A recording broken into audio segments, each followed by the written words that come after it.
Hello ladies and gentlemen, and welcome back to Dinozor Gaming, where we learn to be a better player. Today we have a very fun new episode for you guys here in a brand new series called Find the Play. It's going to be very reminiscent to those lethal puzzles that if you encountered them back in the days for either Hearthstone or Magic the Gathering or any other TCG. And essentially I'm going to give you guys a board state that's kind of a puzzle for Star Wars Unlimited, whether that is finding a way to win the game or finding a way to survive, right? And without any further ado, let's go ahead and jump in. We're going to have three categories today. The first one is going to be the simplest one. It's going to be Spot the Lethal. In these board states, you're going to have to find a way to win the game, or at least put your opponent in a position where they can no longer win it. And of course, it's easier to find a win when you know that there is that possibility. In a real game, sometimes you'll just miss it. But this is a great exercise to get your mind thinking that way so that you can apply these in a real game.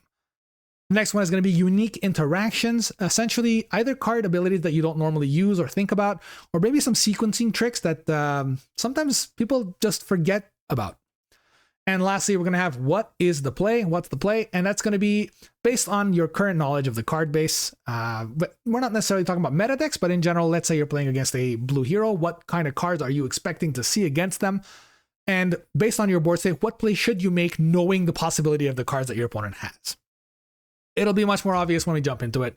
And so we're going to start this off with the first category, which is going to be Spot the Lethal. Now let's get rid of this beautiful face of mine here and jump into the first puzzle. So don't worry guys, we're going to go through all of this real quickly, explain the situation. And then if you want, after that, I could recommend that you pause the video, take a look at the puzzle, try to solve it yourself. See if you can find the solution for this. Remember that this is the Spot the Lethal category, so there is obviously a way to win this game for sure. So yeah, that's it. So in this situation, you are playing Mother Talzin on red 4 space at 21 damage. That's pretty dangerous. And your opponent on Yoda is at 25 on their Data Vault. They are almost tapped out because they just played a Kelleran Beck on 7 and pulled out an Obi-Wan Kenobi. And with only a single resource open, there's not really too much they can do typically. Maybe just play an R2-D2 or something along those lines. However, they have a Luke Skywalker that is ready and a bit damaged that can attack and restore. So what are your plays here? You are at 7 resources, you have the action, your opponent does not have much. Thinking about it in the basest of ways is that if you do not deal with that Kelleran Beck, next turn if your opponent claims, they get to attack your base and win the game immediately. Luckily, they can't do that with Luke Skywalker right away. So obviously whatever you do, you need to deal with that Kelleran Beck. However, if you let that Luke Skywalker attack, it's going to be pretty risky because not only are they potentially removing your only unit, but they are restoring themselves out of range. So you can either play 2 4-drops here, or you can play a Devastator. So let's go through our options. If you play something like Darth Tyrannus first and attack Obi-Wan Kenobi, well, Luke gets to attack, and we don't want that. That's going to put him out of reach. So obviously we need to deal with the Luke. We can either Fel the Dragon it, and then at this point we can use Grand Inquisitor to get rid of Obi-Wan Kenobi with Mother Talzin's ability, but then again, Kelleran Beck is not dealt with. So another option would be to drop Talzin's Assassin, kill off Luke Skywalker. At that point, your opponent kind of has to claim they have nothing left to do. And that's when I suppose you can use Mother Talzin's ability and Grand Inquisitor to finish the Obi-Wan Kenobi off, and then use Fel the Dragon to get rid of Kelleran Beck. You completely wiped the board. That's not so bad. However, there is something even better. Because here we're talking about winning, not just surviving. And so in this situation, as weird as it is, if you play the Devastator and hit your opponent's base for 4, you just win the game. And why is that? Now you just hit their base for 4, that Luke Skywalker can still attack. Sure, maybe he wants to attack your Grand Inquisitor, restore 3, go down to 26, but at that point you just claim the initiative and Devastator attacks for base, attacks the base for 9, and they lose. Potentially, alternatively, they can just claim the initiative, and then what do? Even if they have something like Fel the Dragon or Vanquish, they cannot deal with both Grand Inquisitor and Devastator at the same time. There is no such tool in blue-green heroism, I suppose. And so at that point, your opponent is locked out. Now, this Devastator play, not only does it put your opponent in a position where they have to claim, it basically makes it so that Luke Skywalker cannot attack. So you didn't kill it, but you made it useless, and that's just as good. And in this situation, there is nothing your opponent can do. That's it. You win the game. Now let's move on to the second puzzle here. Again, I'll go through it. If you want to pause it right after, go right ahead. So you're playing Dedra Meero. You have a Ruthless Raider in play, Colossus base at 32, so you're still only missing 3 damage on base to die. Your opponent is Akira on Data Vault at 31, but they have 2 Darth Vaders in play who can attack. So it is currently your action. What can you possibly do to survive? Now this is a rough situation because you are at 7. You do have a Devastator in your hand to potentially finish the game next turn, but you kind of need to get there. So your options are going to be playing a couple of cards. At 7 resources, you cannot double play a 4 cost, so you cannot play Lieutenant Chilton into Fell the Dragon, which would have been nice, right? Maybe you get to drop a Sentinel, block one of the Vader hits, and then Fell the Dragon the other one, but you can't do that. So our options here are to either potentially play a Chilton or Fell the Dragon on something, but that's not going to do it. However, there is a very interesting play that you can make here that a lot of people would not consider. All right, let's see what the solution is. The solution here is going to be to pay your 6 resources and play Vigilance. You heal your base for 5, but then even if your opponent gets to attack with their 2 Vaders, you would die, right? And so as a second option, as weird as it is, you should choose to shield your Ruthless Raider. Now, why is that? Well, that's because Darth Vader, the blue one here in Vigilance, says that when attacking, defeat an enemy unit with a shield token on it. That is not an optional effect. So your opponent can then attack you with the 7-cost Vader, sure, putting you back to 32, but they cannot attack with that other Vader. If they attack, on attack, your Ruthless Raider would die. The when defeated would trigger, take their base to 33 before the attack even finishes or connects, and you would win the game. If they choose not to attack, well, you claim the initiative and you either attack with the Ruthless Raider or you just play the Devastator. This is another checkmate situation where you would win the game through very clever gameplay. All right, now for the next one, we're going to have a Yoda Red playing against Han Solo on Data Vault. Your opponent on Data Vault is at 32, and they are turtling up. They currently have 3 Sentinels in play, even though they are 1 damage away from losing this game. You, on the other hand, because you're playing Yoda Red, you have a ton of cards in your hand. Pretty normal, to be expected. Now, at 24 health and a Yoda that can attack, you're not really on the verge of dying, so there are many plays you can do here that would be considered safe or good, right? Maybe you can play an aggressive negotiations on that Yoda, attack into one of the Sentinels, get some healing gun, and then drop a Village Protector. At that point, you can even use Yoda because something left play. All interesting options. However, what if I tell you that there's more to that? Maybe you can find a way to win. All right, let's see. If you drop an Anakin Skywalker, you can get rid of that Captain Typho, and then Yoda can attack into Obi-Wan, taking you to 22. You didn't win, but you set yourself up in a pretty good situation where unless your opponent has another Sentinel next turn, your Anakin can attack. That's not bad. But what if there's a way to win? Well, you are playing Yoda, and Yoda is good at one thing. It's Rey shenanigans. Now, of course, the Rey unit that we have in our hand says that when you draw this during the action phase, if you have a red leader or base, deal 2 damage. But how can we draw Rey? Nothing has left play this turn so far, so we need to somehow have something leave play. Then we need to use your ability to put Rey back in on top of our deck, and then we need to draw a card. That's going to be pretty tough because we're only at 6 resources. Well, luckily for us, Yoda can draw a card when he is defeated. However, something needs to die first. So think about this for a second, and we're going to give you the solution here. So what if you don't want to draw a card with Yoda? Instead, you attack with Yoda into Typho. Your Yoda dies. We don't have a solution slide for this because it's pretty hard to show you guys putting Rey back on top of the deck with my current setup. I apologize for that. So Yoda gets to attack into Captain Typho, gets defeated. You get to use Yoda ability, draw a card, doesn't matter what it is. You put Rey back on top of your deck. At that point, you still haven't used a single resource. So what do? Well, you can then play a very low-cost unit here like R2-D2, and then you can use Force Choke on yourself. Remember, Force Choke doesn't say enemy unit. You can use it on any non-vehicle unit. So if you play that R2-D2, then use Force Choke on it. Yes, it'll die, and then you'll draw a card, which will be the Rey that you just put on top of your deck, dealing 2 damage to one of your opponent's units. Doesn't matter. 2 damage to their base, and you win the game. Now on to the next puzzle here. We have an interesting situation where you are playing Sabe. This last lethal puzzle is going to blend in a little bit onto the next category, which is unique interactions. So it's kind of a mix of the two. Wasn't sure where to put it. How can you win this game? This is a slightly easier puzzle here, but requires some outside the box thinking. Your opponent is at 14. They are tapped out. Both of their units are exhausted. However, their Zuckuss has captured your Millennium Falcon. You are currently at 5 resources and you have tons of options, something that Cunning is very good at.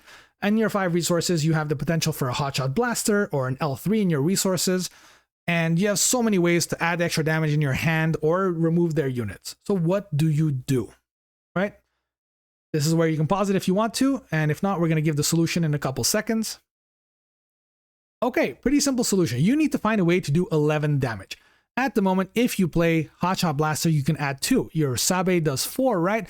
So 2 plus 4 at 6, and then you'd still be missing a couple points of damage. You'd be missing 5 exactly. And with what you have in your hand, that's not really possible. Even if you... I mean, no, you can't really equip the Hotshot Blaster and then Surprise Strike, because Hotshot would make you attack immediately, right? So you need to find a way to get a second attacker. And, well, the solution to that is going to be very simple. A card that people don't really think about is the fact that Millennium Falcon says this enters play ready. It doesn't say when played, ready this unit. So if you find a way to rescue your Millennium Falcon, it will come in ready. And that's why you can either waylay or some other way remove the Zuckuss. Maybe you can attack into it with a Hotshot Blaster. That's not going to be very efficient. You're not really going to win the game that way. And so the solution is going to be actually to use your card, A New Adventure, on Zuckuss. It'll bounce it back to your opponent's hand. He gets to play it back for free, but you don't really care about that, right? You get their Millennium Falcon back. And at that point, you can use a combination of Surprise Strike and BD1 on either one of your units to add 1 plus 3 damage. That's 4 plus the 4 from Sabe. That's an 8 plus the last 3 from the Millennium Falcon. That is exactly 11. We found a way to do a massive 11 points of damage when your opponent thought that they were about to win by using A New Adventure. A lot of people would have simply thought to use Waylay here, but if you use Waylay, you no longer have enough resources to play everything else to win the game.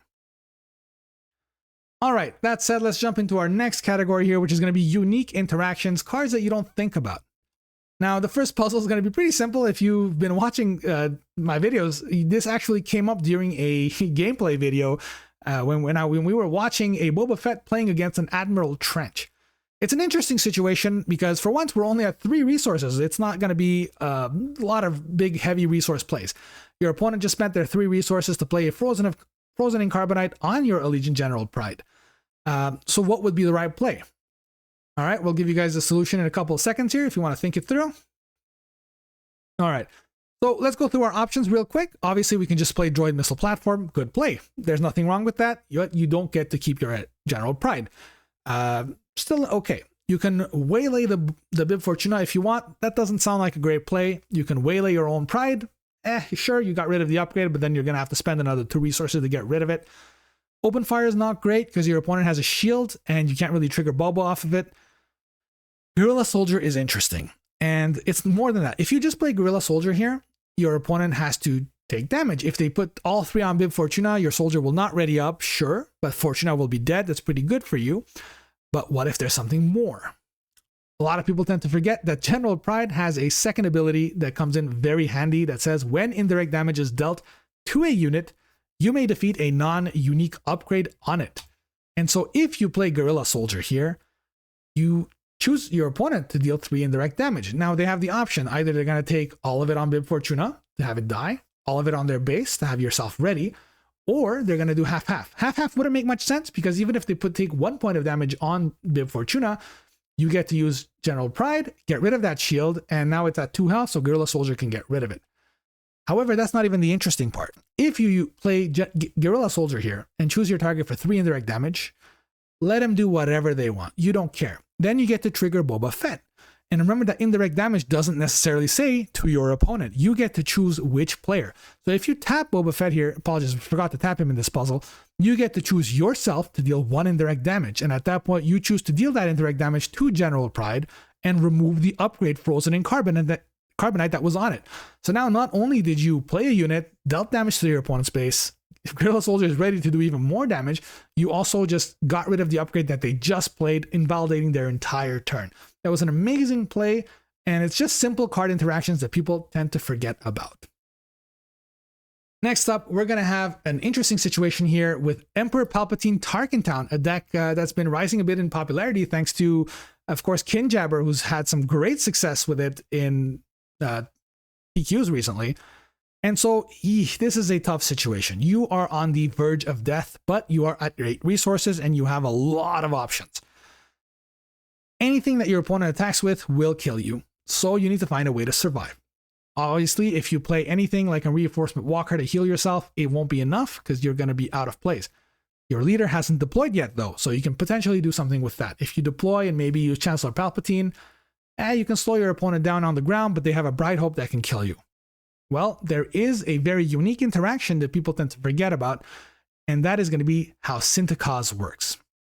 Let's say you deploy your Emperor Palpatine and choose to not do the when played first. You choose to plot out Synthicause. Well, you have this interesting situation where you get to play Synthicause, trigger Synthicause to say attack with a unit. You attack with Emperor Palpatine, sacrificing that Synthicause that gets rid of this Bright Hope here that's at 5 damage already. So on swing, you kill Bright Hope. That's one thing gone. Then your Emperor Palpatine attacks the Typho, dealing 4 damage. At that point, you get to trigger Emperor Palpatine's effect, that is when deployed, to heal Captain Typho. So now not only did you get rid of a threat in space, but now you stole their Sentinel, so their Karis can't even attack. I mean, sure, it can attack. Let's say Karis then chooses to attack into Typho. They can spawn a spy token, and at that point you can spend your remaining resources to play a Salacious Crumb, go back down to 22, and you're just out of reach. At that point, your opponent has to either claim the initiative and really hope to draw up some kind of pump like an aggressive negotiation. That kind of hope doesn't work too well in a Data Vault deck. Or if they simply choose to deal that 2 damage to your base, well, next turn you get to drop the Reinforcement Walker and slowly start winning the game back bit by bit from that point. This special interaction of choosing the order of when you're doing your when deployed abilities is something people often forget about. You can trigger Synta, do that, do the when attacking, do all of that, and then finally finish off with your when deployed ability. And look at that, we survived an almost unsurvivable situation. Okay, now we're going to jump into the last category here. That's going to be what's the play. So as we mentioned, this is going to be based on your current knowledge of the meta or of the cards in general. What would be the right play? Obviously, we cannot predict every single thing, so sometimes you're just going to look at the cards that are played most of the time. All right, so for our first one, we're going to have a Grand Admiral Thrawn Red fighting off against Sabine Energy Conversion Lab, a deck I believe everyone is familiar with. Now we are at 7 resources while our opponent is at 6. Interesting situation because your opponent has 1 less resource than you, that Kazuda is going to hit even harder. That is going to be swinging for 6. So obviously you need to find a way to either heal up or maybe get rid of that Kazuda. We have a lot of options. And so this is where if you want to pause it, go right ahead. We'll go through our options and the solution in a couple of seconds. All right. So let's say you attack with Owen Lars. If you choose to attack the base and heal yourself for 2, well, it's not ideal because then Kazuda can attack your base and then something can be ambushed out. Energy Conversion Lab has not been used yet, right? So let's think about what are the possible options for your opponent to run in an ECL deck. So most of the time they're going to play something like a Poe Dameron or a Wrecker. Those are the big ECL targets. At this situation, Poe Dameron is not too threatening for you. You don't care too much about it. It could potentially discard a card to deal 2 damage to your base. So even if Owen Lars attacks, let's say, Energy Conversion Lab to heal 2, Kazuda can then attack your base, putting it back up to 28, and then Poe Dameron with an Energy Conversion Lab will deal the last 2 damage. Alternatively, even better, they can drop a Wrecker, choose to not use the when played ability, and simply ambush with an Overwhelm that does 6 damage. That's massive. So clearly we need to find a way to get rid of Kazuda and do so in a way where we don't lose. Well, if we simply use Open Fire, that's not going to be enough because then Open Fire kills Kazuda, but they get to use Energy Conversion Lab, Wrecker, attacks Owen Lars, 6 damage, we lose. Not good. Okay, so we need to get rid of Owen Lars so they can't ambush. Well, let's say your Owen Lars attacks into Kazuda or K2SO. Heal yourself back up to 22. You're out of reach. They can no longer kill you with Wrecker. Cool. All right, but they still have that Kazuda in play that's going to attack for 6. And another card that you should be worried about is Heroic Sacrifice. That's a big pump. That gives an extra 2 attack to Kazuda, just enough to kill you once again. Even if they don't have Heroic Sacrifice, there are so many other ways in Sabine. Maybe they have a For a Cause I Believe in. That's another great option. So clearly just killing Kazuda is not going to cut it. Just suiciding Owen Lars is not going to cut it. We need to find a way to somehow kill Owen Lars and Kazuda in the same action.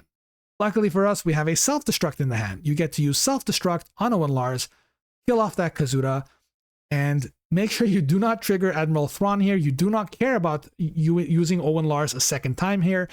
You simply need to save that for later. And let's go over why. Let's say you did this play. You self-destructed Owen Lars, you killed off that Kazuda, you're still at 24.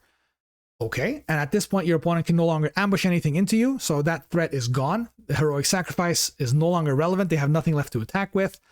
So obviously they can have a 4 cause I believe in. They can have 2 of them. They are at 6. It is likely, it is unlikely, but it is possible. However, if you chose to not trigger Owen 2 times, you can potentially win this game right here, right now. Your opponent maybe doesn't have the win because at 6 resources, it's pretty hard for Sabine to do 6 damage with nothing in play. Maybe they can smuggle out a Cassian and then do a heroic sacrifice on it. I suppose that's definitely possible, but you have other cards in your hand to help prevent that, right? So at this point, if your opponent just plays a unit, you get to attack with Ruthless Raider on your opponent's base, putting them down to up to 22 damage, and then you can choose to no glory only results either the K2SO or, hey, let's say they didn't have the K2SO, you can use no glory only results on your own Ruthless Raider and then trigger Thrawn to trigger the when defeated twice, that dealing an extra 4 damage to your base, and you would somehow win the game when your opponent thought they had it right within their grasp. All right, on to the next one here. You are playing Supreme Leader Snoke on red base, fighting off against Gar Saxon ECL. This is a bit of a tricky situation, right? We have an Avenger in the top right here because your opponent played Condemned on your Ruthless Raider last turn, and that is pretty telling. That means that they probably didn't have an easy way to deal with it with something like No Glory or Fell the Dragon. You do have an experience on it, which is very relevant. That means if you use Supreme Leader Snoke's ability, it's going to keep buffing the Raider. That's just not good enough for you. So what are your options here? If you want to pause, go right ahead, and we're going to jump into our options and solutions. Stormtrooper could attack your opponent's base. Sure, take them to 21. At that point, Walker can simply attack, heal that back up, or even worse yet, they can play something like an Overwhelming Barrage. Overwhelming Barrage on the Walker will kill both Stormtrooper and Scion. No good, you lose. Okay, what are our other options? Maybe we get rid of the Walker. We can use something like Open Fire, Craving Power, Overwhelming Barrage, even Vader. Literally every single card in our hand can get rid of that Walker.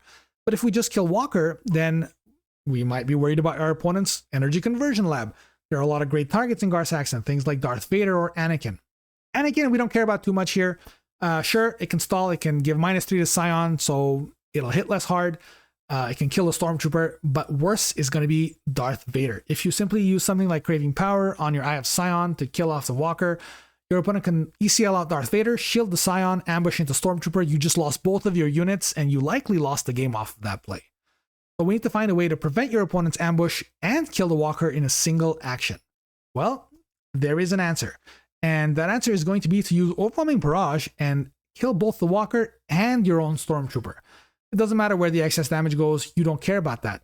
Now, you prevented your opponent from ambushing in any of their big units, and most of the time, a deck like Gar Saxon ECL relies on ambushing out that Darth Vader to win the game.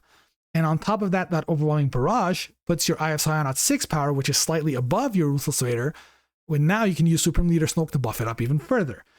Yes, of course, there is the possibility of your opponent having an answer here in something like a Fell the Dragon, as we mentioned, but because they played Condemn, that's less likely. That is the play we're going with. They are at 9 resources, they could drop an Avenger, but if they do that, you just attack for game. And at this point, you just put your opponent in maybe not a checkmate situation, but in a check situation. If they do not have an easy way to answer Eye of Scion, they might, but it is a very tricky situation. There's not many cards that can deal with a giant 6/9 in a single play. There are options for sure. As we mentioned, there's No Glory, there's Fell the Dragon, sometimes there's Rival's Fall. But if they do not have any of those, well, you just win the game. You get to use Supreme Leader Snoke, go up to 7, hit the base for 25, and you win the game. A very tricky situation, and really goes to show that sometimes killing your own units with Overwhelming Barrage, a play that nobody ever considers, is the right play. All right, so the next one here, and the last one, is going to be Admiral Piet on red base, fighting off against, once again, Yoda Data Vault. What are your plays? You are at 8 resources, your opponent is at 7. They have not yet deployed their leader, and that is very relevant. Your opponent has a Village Protector in play, you have a Gonk Droid that hasn't attacked yet. Okay, now obviously they have a Village Protector with a shield, and you have a Devastator in your hand. That is very, very tempting. Devastator can bypass the shields and kill off that Protector, open the way for your Gonk Droid. Okay, that's interesting. However, if you do that, if you immediately kill a unit as your first action against a Yoda on 7, you're going to fall victim to the most obvious blue heroes in play, and that is going to be Luke Skywalker. When your opponent is at 7 resources, you need to always worry about what are their possible plays, and the most common ones at 7 for Yoda are going to be Luke Skywalker or Kelram Beck. So you need to play around these. So if you play the Devastator first, or if you play the Ruthless Raider first, your opponent can play that Luke Skywalker and either kill the Devastator that you just played, Or if you played Ruthless Raider, they'll kill off your Gonk droid and then flip your Yoda by killing their MC Tech, because now if they play the Luke, they've killed something. They can use Yoda, stack the top of their deck, deploy, kill whatever they want. Either way, you're going to be in a rough situation. They're going to kill off 2 of your big units and start restoring. And at that point, with a Luke and a Yoda in play, you likely lose the game. Overwhelming Barrage and Turbo Laser aren't going to do much here either because of the shield, and because none of the units currently in play are worth much. What you need to do is play around the possible cards. Now, you need your opponent to either drop the Luke or the Kelleran before you drop something big, or you need to make it so you don't kill something, make it really inefficient to drop that Luke. So I believe the right play here is going to be to attack with the Gonk Power Droid. The Gonk Droid attacks, gets rid of that shield, and it doesn't seem like a good play, but you removing that shield makes it so your opponent now has to play something. And if they play first, they're going to be in a rough situation.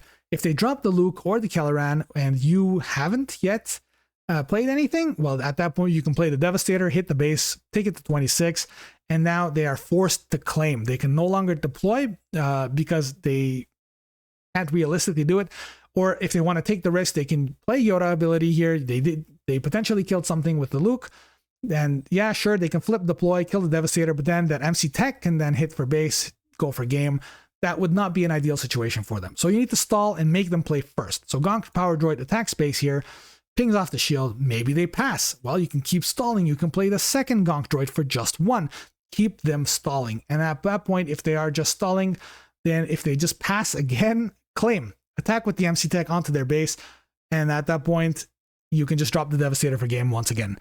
There are just so many ways that you can play around their key cards and never ever play into them. If you started that turn with that Devastator to kill off a unit or to just hit base, you would be so far behind, and that restore from Yoda would end up winning them the game. And that's going to be it today, folks. Thank you so much for watching. I really hope you enjoyed this. If you did, feel free to leave me a comment below. If you love this and you want to see more of this, let me know, and it would be my pleasure to do it. And once again, if you can, give a like, give a subscribe. It helps me out so much. And thank you so much for watching. I will see you guys next time.